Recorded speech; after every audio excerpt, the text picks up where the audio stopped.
Without doubts, I think it's by far the best league in the world. How dare you score like that in the Premier League? Mission accomplished in the Premier League. The American Scouser. Hello, everyone, and welcome to another edition of ASTV's Premier League show. I am your host, Gally, as always, joined by Mr. Bickler, coming to you from, well, what is the weather in Charlotte, or in North Carolina, Wilmington, as we start this fine Monday program? Yeah, we did this awesome thing we do in the spring where it was like 75 degrees on Saturday. And then I woke up and it was 22 on Sunday morning. So we're just yo-yoing around. It's pretty chilly. It's in the 50s, but I can't complain because I know most of the northern U.S. is under snow. So I don't want to get it's been very, very cold. I won't lie. We had one day, I think Saturday, to your point, I think Saturday was in like the 50s, or I think honestly it was probably like 48, which makes us feel like it's 80, and we all go out with t-shirts on and no jackets, and then realize quickly it's still only 50 something degrees and bleeping cold, and we're lying to ourselves because it's probably really in the 40s. And then yesterday was a cool 22 degrees when I went to take the dog for a walk. So not a fun way, but we are going to do our normal program here. We're going to do a Premier League show. We are going to talk a little bit about the matches that came midweek last week, because all those matches occurred after we recorded our session. We're not going to do our full VAR review, though we will talk about a little bit of the VAR controversies and the craziness that happened this weekend in the FA Cup. So let's get right at it. Look at the fixtures that occurred in match week 26. Match week 27. Probably the biggest matchup of the weekend. Obviously, there were some big ones there. You had Arsenal and Forest, Spurs and City, Liverpool and Newcastle. But I think maybe the one that had the biggest impact on the overall table might have been Brighton's big 2-1 victory over Bournemouth. So Bournemouth, obviously, in classic fashion, starts getting their players back and then rightfully starts losing matches that you think they'll pick up points in.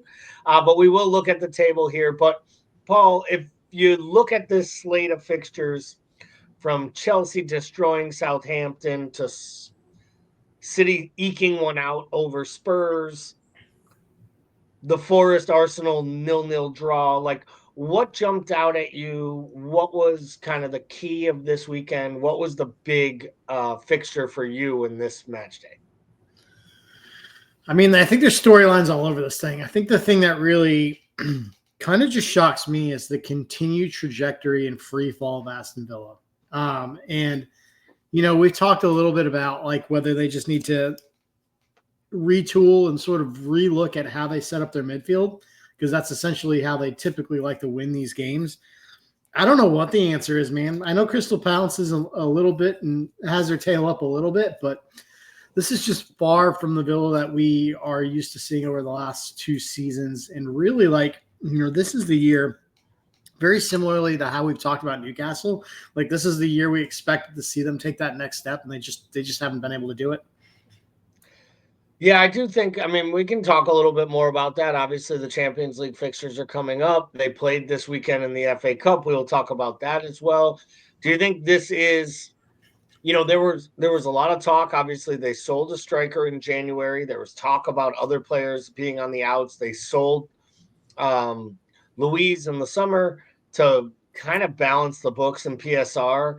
Do you think this is a prime example, you know, which is weird to say, like I'm about to say, to the credit of Newcastle, the richest club in the world, for not overspending and blowing their budget at all since owning this club and actually doing a pretty good job of complying with the PSR rules. Is what happened to Villa this season almost a microcosm of them pushing all the chips into the middle of the table, to steal a poker reference, of trying to get into Champions League, only to realize now we're in Champions League and we want to compete in all these fronts, but it's almost impossible because now the league's requiring us to sell to balance the books. Like, this feels like why you don't go all in for one season, and you almost need to do what Bournemouth or Brighton is trying to do. If you're going to qualify for Europe, you better do it organically with some smart purchases and good sales, or you're not going to be able to compete when you show up on the big stage. I think any team that's in a situation where they have to sell a player like Luis, like, that's what you got to blame it on, right? I mean, I can't imagine a world where they are willingly taking away like the key piece in the midfield that was really the dog in that, and it's sort of the glue that held that defense together and knitted it with the front line. So like, he was such an important player for them. I kind of refuse to believe that like you sell a player like that unless you've made a fundamental mistake from a financial standpoint. Obviously, other matches here that played a big key on the table. Obviously, Liverpool-Newcastle is a big one. Liverpool, once again, just kind of gets the business done at home, does the job, sees off a tough Newcastle side 2-0. Game really never was in jeopardy. Liverpool strengthens and extends their lead at the top of the table after Arsenal once again just hold possession all match long, but cannot create an opportunity in front of goal. Obviously, the United game against Ipswich was just crazy with the red card and being, level at 2-2 and then scoring the go-ahead goal. Don't want to give too much credence into that. And then lastly, another big victory for Fulham, just acquiring points and continuing to kind of tick along here. So let's take a look here at the table, Paul, in the Premier League. After 27 weeks, two teams, Villa and Liverpool, playing 28 matches. I've only focused here on the top half because the bottom half, to me, we've talked about this, it's done. Other than like maybe poking fun if United had dropped some points over the last few matches. Can Wolves catch United? Will United finish in 17th place, one outside of the relegation zone? There's not really much to look at the bottom of the table, but we are now in a world where, let's leave Villa out with their game in hand, but from Fulham in 9th to Forest in 3rd, we have a 6-point swing, taking up 6 positions in the table. So I've asked you this question a bunch of times, and I think the answer has changed at times. If I had to ask you right now, who finishes in the top 5 and which of those teams between 6 and 9 have the best chance today, not last week, not 2 weeks ago, today, to find their way into that top 5, assuming the 5th place team makes Champions League? I'll tell you what, I'm officially out on Forest after this week, both league and FA Cup match. I don't like what I see out of that team. It looks like the wheels are starting to come off there. If I'm looking at teams 6 through 9 here, man, first time all year I'll say this, I'm in on Brighton. I know that we've been really hard on them in terms of their quality. Like, basically the quality in that side, just having failed to live up to the billing all season, it finally starts to look like it looks like they're starting to put some pieces together, and it looks like they're starting to get healthy at a time where Forest is struggling, at a time where Newcastle is going to deal with the Gordon straight red and a possible injury to Isak. Like, it looks like they're starting to put it together. Chelsea's all over the place. Bournemouth seems like they're starting to come off the rails around the same time Forest is. I think I'd put my eggs in the Brighton basket on this one. Yeah, I agree with you. I think Brighton has quietly moved themselves probably into the, if this were our stock up, stock down segment, they would definitely be a stock we would be investing in.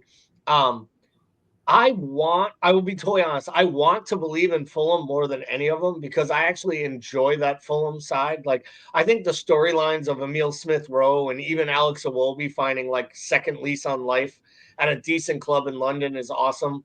I think the fact that guys like Joachim Andersen goes out of Crystal Palace and goes right into Fulham and becomes a linchpin in defense is a really cool thing. And I'm sorry. Anyone who doesn't root for Raul Jimenez after the head injury he suffered at Wolves, and the fact that you could argue for a period he was the best striker outside of a big club in the Premier League when he was at top form before the injury. And when he went to Fulham, I remember saying to people like, oh, that guy's done. Like, that's just a waste of a move. Why isn't he just moved back to Liga MX? Like, why isn't he back in Mexico playing? He has no career in England. And he is once again like the leading man for a club that is kicking on. And Marco Silva might be the most underrated manager because I feel like Marco Silva is the reason all those players have found a second lease on life. Because I think he is a manager who got a second lease on life at Fulham because he took that Everton job when he was the soup du jour out of Hull City. And let's be real. He took that Everton job at a time where you don't want the Everton job because they had expectations and they were spending money. And it was just let's be real. We've seen it from Martinez to Frank Lampard to Silva. I mean, so many people take this job. Hell, Carlo Ancelotti realized that it was a job that even he couldn't find a way to succeed in, and they spent all the money. So I'd love to believe in Fulham, but I do think for me, it's Brighton and Bournemouth. If either one of them were to catch fire, I think they have fixtures. I think they have the right setup. I also think Brighton has the components you need, which is really good goalkeeper, probably the most underrated goalkeeper in the Premier League outside of the big clubs. Verbruggen will be at a big club someday. He is a big-time talent. I think the manager is good. Hit lightning in a bottle last year, struggled. And like good managers, I think he's finding himself now. He's also getting some of his players back that he needs. They have João Pedro playing better. I think getting Evan Ferguson out of the club actually probably makes training sessions easier with their strike force. And let's be real. Karum Matoma once again looks like the best player at Brighton. And when he is the best player at Brighton, everything works better for them. And then they start rolling defense to the left, which leaves the right-hand side open. And then you have a young kid like Minta, and you still have a Dinga, you have Baliba, you have Van Heckel. I mean, they have so much talent in that setup. And you still have, 185-year-old Danny Welbeck going out there scoring match-winning goals when you need it with this kind of big boy senior leader at the club. So we've all been asking for when that year would happen, when that time would come, when Brighton would reach the level that we were all asking for. And maybe it's going to be over this last month to month and a half. It would be really, really fun to see Brighton get into the Champions League or even into the Europa League. But it's not the only kettle of fish, as the saying would say, that Brighton is trying to chew off, because Brighton has continued to keep themselves in the FA Cup. So beautiful picture here of that Emirates FA Cup trophy. Let's take a quick look here at the fifth round fixtures that occurred this between last Friday and today. You mentioned Ipswich Forest today. They drew 1-1. From what I hear, it was a dire affair. Forest advanced on penalties. Fulham advanced at Old Trafford on penalties after what was also another brutal match for the United supporters to kind of sift through. City took out Plymouth Argyle, even though Plymouth did take the lead early in the first half, which I'm sure sent a little bit of shockwaves and a little excitement to those Plymouth Argyle supporters. Villa 2-0 victory. Crystal Palace 3-1 over Millwall, and Bournemouth taking out Wolves on penalties. We will get to the Mateus Cunha red. But before we talk about those, I do want to touch on the one match that was championship versus championship, Preston versus Burnley. We've had discussions around whether or not the FA Cup was losing some of its luster and its magic, Paul, mainly because I believe the gap between the Premier League and the Championship has never been larger.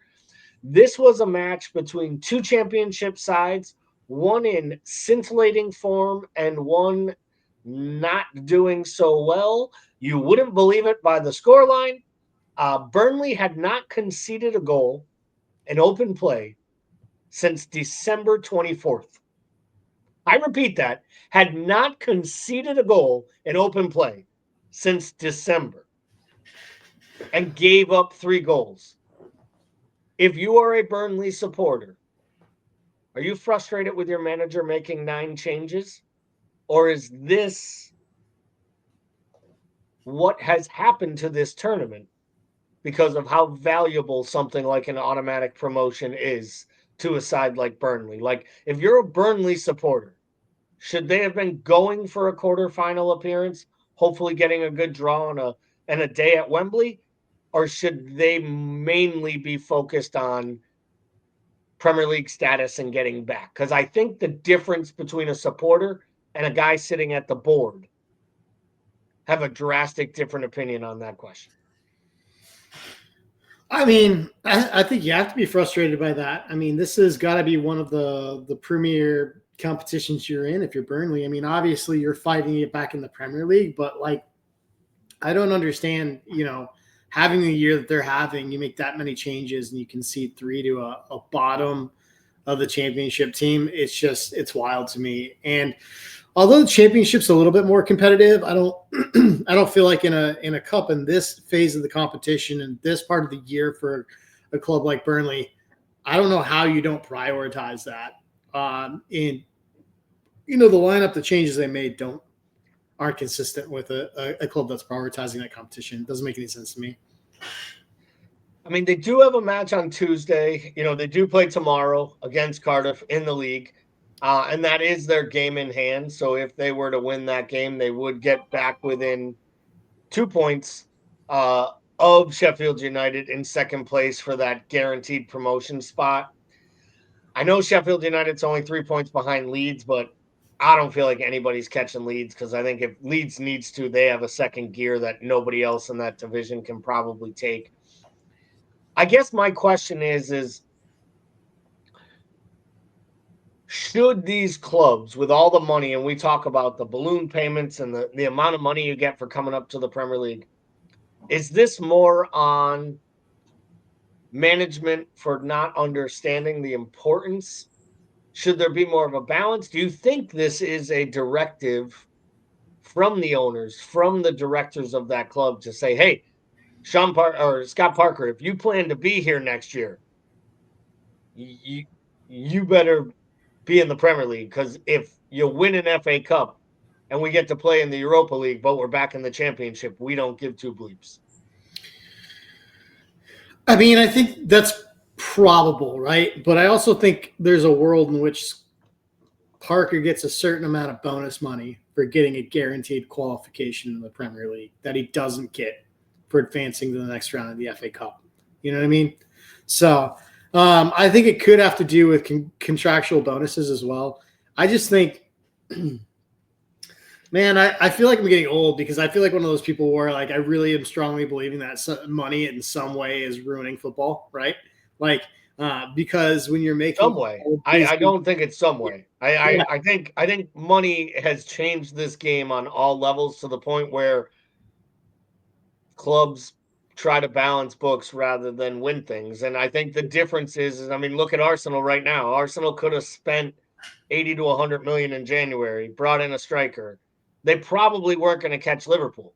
But if they buy a striker on January 1st and they score some goals in January and pick up more points than they did, they start to put pressure on Liverpool at a time when Liverpool starts to concede and concede a little bit in that title. And let's be real, the difference is the Arsenal owner said, I'm not sure if we buy that striker, we win the league.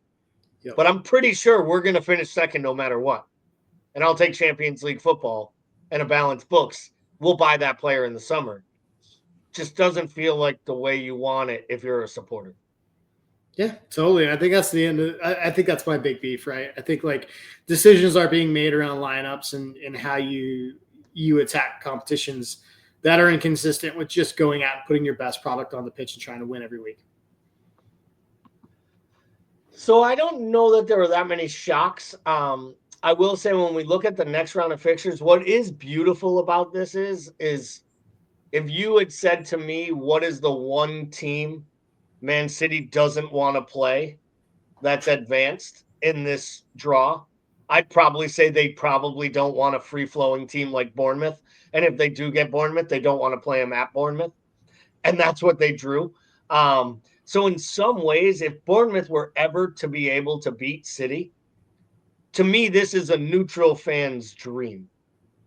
Getting to a Final Four at Wembley that doesn't have Chelsea, Spurs, Liverpool, Arsenal, Man City, Man United, even Newcastle. I mean, we're talking about clubs like Forest, Fulham, Brighton, Bournemouth, Crystal Palace. And most of them are probably better than City. I think at least 4 of them. But I just think like that's what this was supposed to be about. So to me, this could make for a really, really special semifinals kind of moment and a special finals, because you could have 2 teams playing for a chance to play in the Europa League that haven't played in Europe in 10 or 15 years. And you can also just have those moments of just the day out for those supporters. So talk a little bit here quickly before we look at those next round fixtures and give our predictions. The craziness that was this weekend, I believe, is kind of wrapped up in the 3 red card offenses. So I think each of them can be talked about in almost a different light. None of them, in my opinion, are questionable red cards. I think they're all red cards. They all would be held up upon review. Someone's going to have to explain to me how the one in the upper left-hand corner took a VAR decision to adjudicate. So let's start with that one. Really, really sad. I think it was 25 stitches to the head after being brought back to consciousness for Mateta. Maybe, one of the top 2 or 3 informed players in all the Premier League. Probably going to miss out on what some were believing were going to be his first starts for France at striker.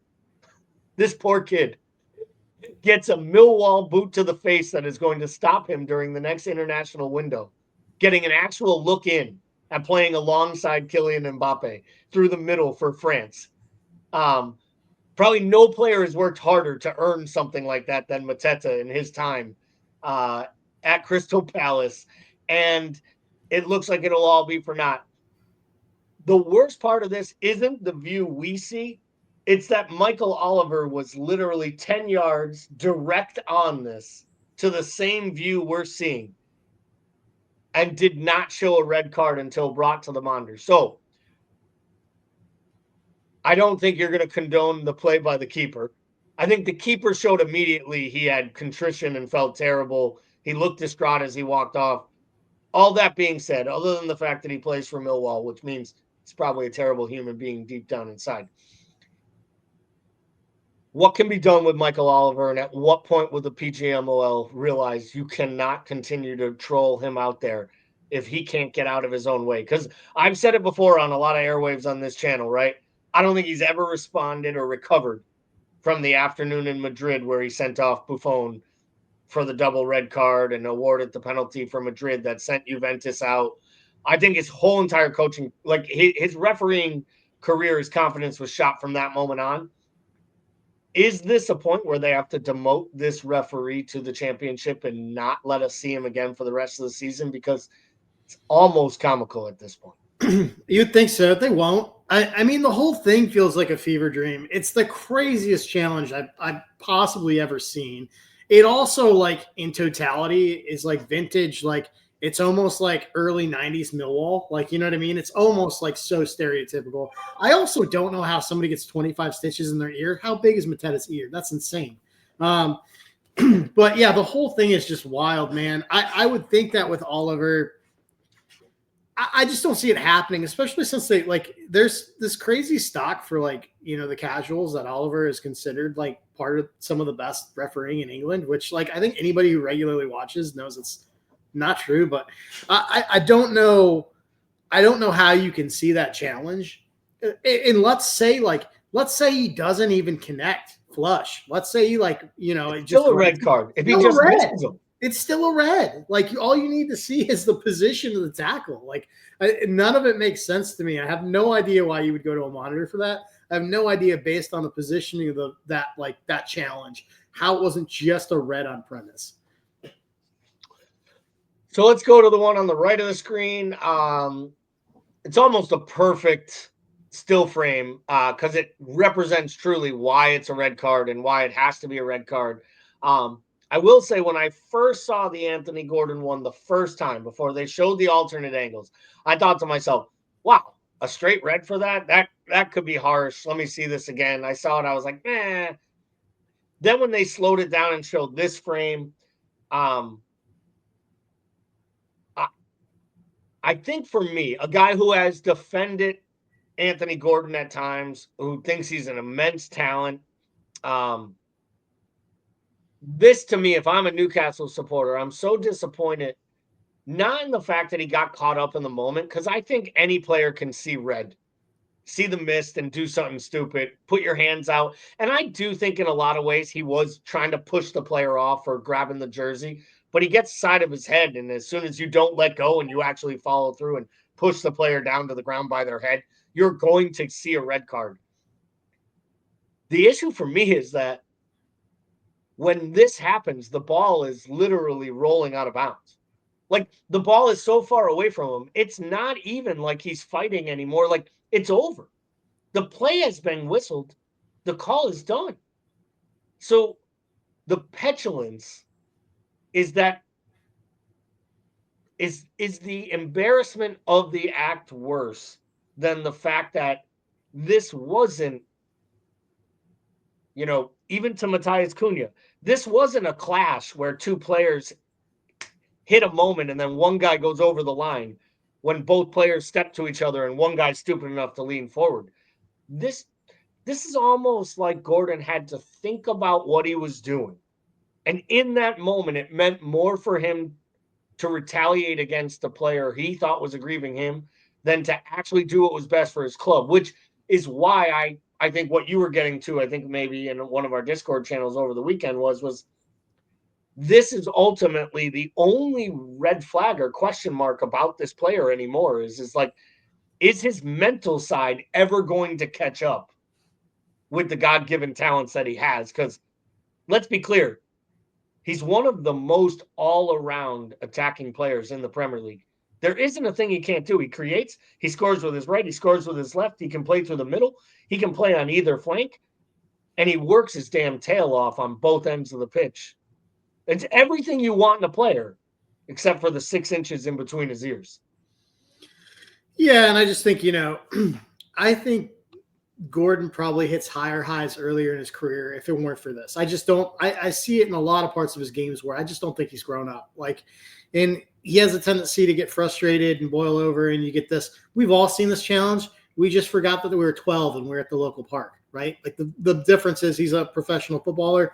I will say the vibes I get from Gordon, very eerily similar to one of my favorite players, Luis Suarez. And the fact that he gets so obsessed in the heat of competition and winning that he'll do anything to win, even if it means he crosses a line.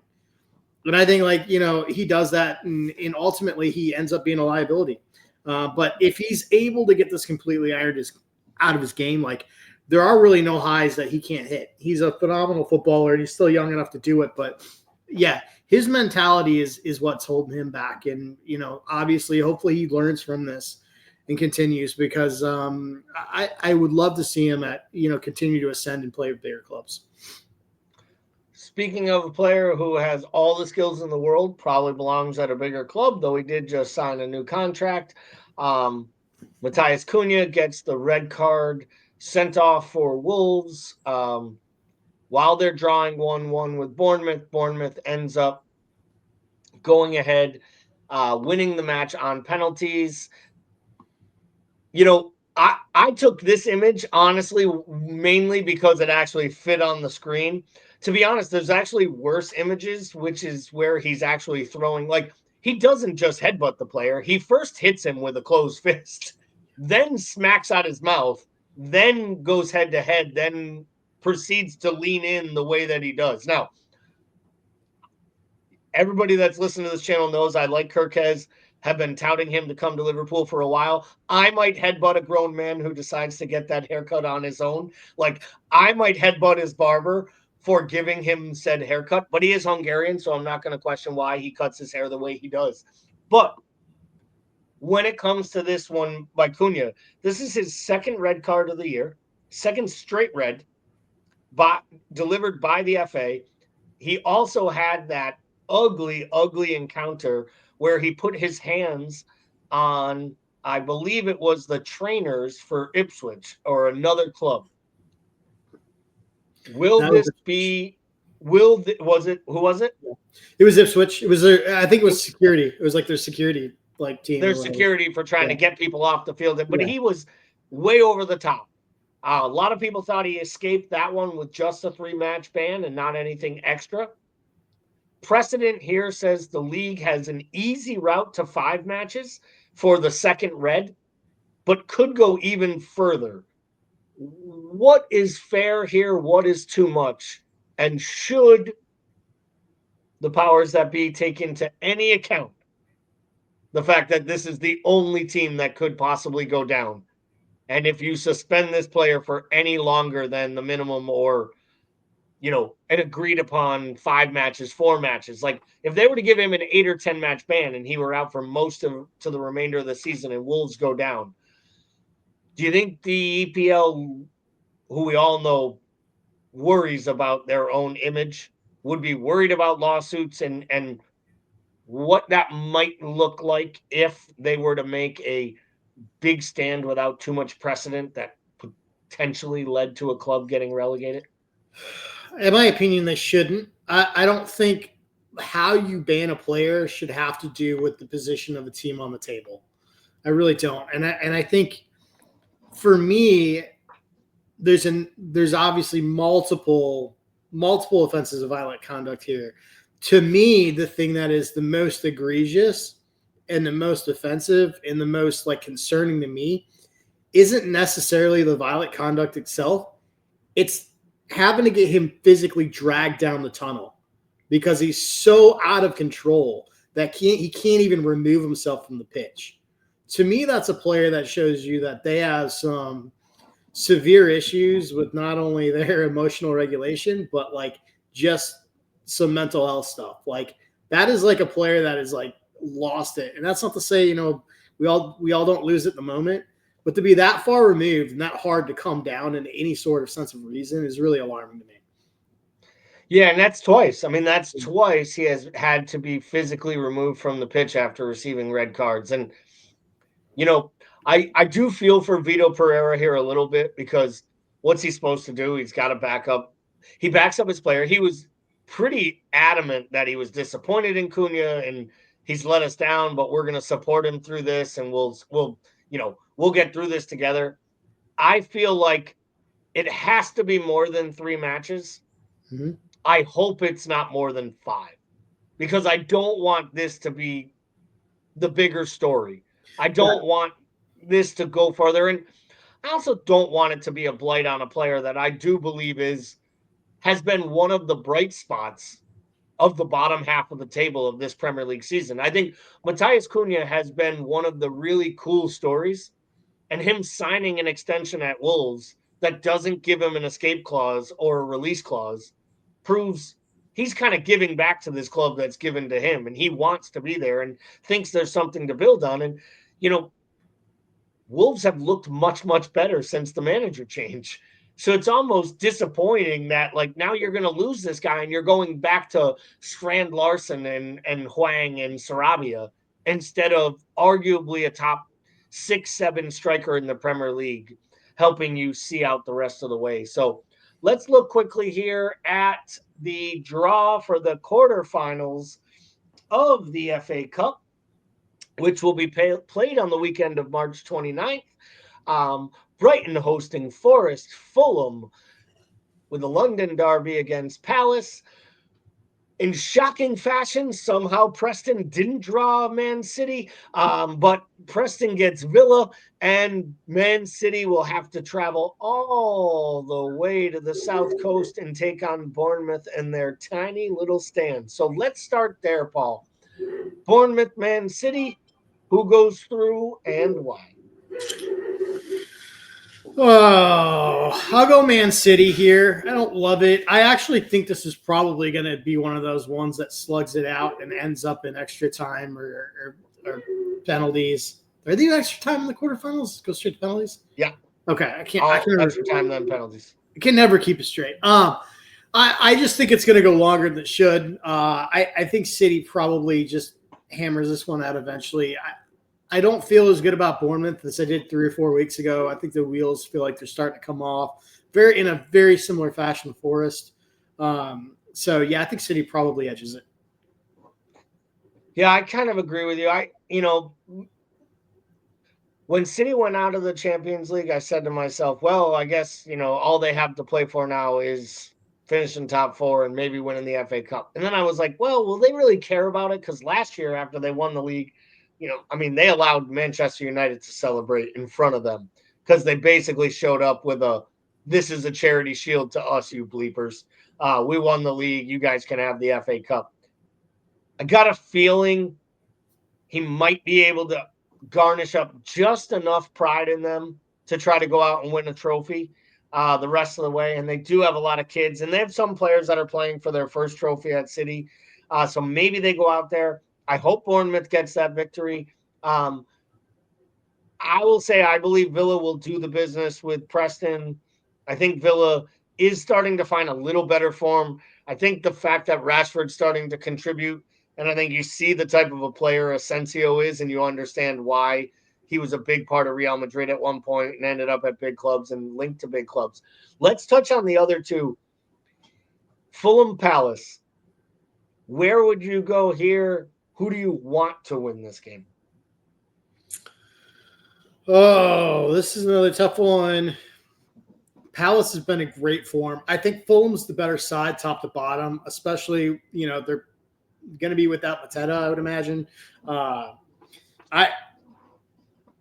don't know. It's 4 weeks. Maybe he's back. I think I'm going Fulham here. I just think that they're just top to bottom, the better side here, even though I know Palace has kind of had a resurgence lately. I think out of the 4 fixtures, I think this is a sneaky good fixture. Yeah, I think the Fulham Crystal Palace one has the chance to be the best. I think Bournemouth City, if they both played each other wide open and they were on their day, that could be a 3-2 cup tie that's like for the ages, where Bournemouth gets a late one and all 7,200 people get naked, as Kazi was saying, just go, just start doing laps around the city ground. And they all go for a skinny dip on the beach right after the match. I think the one that genuinely has the chance to be the worst match, but the most important, is Brighton Forest. Because I'm with you. I think the wheels have come off Forest. I think there's as good a chance Forest finishes 6th or 7th as there is they finish 3rd at this point. And I could see them losing this match as well. I think if I were putting my money right now, to steal our stocks style, I think I would put Brighton as the second favorite to City to win this entire thing. And how great would it be for Brighton? I would love it if Brighton got to play City in the final, because anyone that remembers, I can't remember if it was a League Cup or an FA Cup where Brighton got to the final. And I can't remember the guy's name. He was like the prototypical Brighton player. He was the one who brought them up, scoring all the big goals. And then as soon as they got to the Premier League, everybody realized he wasn't a Premier League player. But he scored the first goal like minutes into the game at Wembley, and they were up 1-0. And everyone was like, can we believe? Will the Seagulls win it? And then City won the final 6-1. and it was like the most embarrassing final of all time. And it would be a great way for Brighton to kind of save a little face and get that back. I think that would be really, really exciting for me. Really, really interesting. So we just got a couple minutes left here, Paul. I did want to look quickly at the weekend's fixtures coming up. Forest and City, lunchtime kickoff in England on Saturday. Going to be an interesting one. I wish it was Forest of a month ago and City of a month ago, because I could see a 1-0 Chris Wood special. I see nothing but a City thrubbing, honestly, in this thing. I think they show up to the City ground, get one in the first half, and then probably 1 or 2 in the second. Other than that Forest City match, what else jumps out at you? What are you looking for this weekend? What's the most important? I mean, obviously, United Arsenal, I think, is the big one because you have two clubs that are essentially train wrecks headed in opposite directions. I think it's almost like going by a car accident where it's real hard not to just kind of look and see what happens there. I think the potential with the best football we played, I think, is Brighton Fulham. I think that that match has the capacity to be end-to-end from the first minute all the way to injury time. I'll tell you right now, if we're going to take Brighton seriously, right? They get 3 points against a good Fulham side at home coming off these wins that they've put together. Yep. If we're going to take them seriously, the team that beat Chelsea twice in a week, secured points against Brentford, advanced in the FA Cup, if we're going to take this resurgence real, I think it has to be 3 points at home against Fulham. The other one I think that has sneaky, interesting kind of undertones, I think that West Ham Newcastle match on Monday could be really, really telling because, Newcastle's in a weird place. They've had some really poor performances, like the match at Liverpool, the match at City. They get knocked out of the cup. They got a huge, probably the biggest match of their entire season coming up. Obviously, in the League Cup final, they haven't won a trophy in so many years, and their supporters are just clamoring for it. And now you're doing it without your best player or one of your best players in Gordon, potentially more than one if Isak is out. And sneakily, the injury to Lewis Hall might be worse than the injury to Isak, because the drop-off between Isak and Callum Wilson compared to Lewis Hall and Kieran Trippier is a lot further than the average person would give it credit. So, and I think that we can all laugh about it, but I think that Graham Potter is once again at the right type of club because he's at a place kind of like Brighton where he gets to coach on the training pitch. I think he has players that listen, and I think you can already see in the month that he's had full control that Bowen and Kudus look a completely different kettle of fish when it comes to going forward for that team. If there's one thing Graham Potter can do, he's proven he can help attackers become more organized and create opportunities to score goals. And in Bowen, they have a guy who can put the ball in the back of the net. And I think that's the type of team that might cause problems for a Newcastle side. And, and once again, I think, I can't lie. Maybe it's the Liverpool supporter in me. Maybe it's just feeling bad. Maybe it's just the Renaissance. There's something about these Everton fixtures that they're always must watch from a Liverpool standpoint because it's nice to make fun of them and poke fun.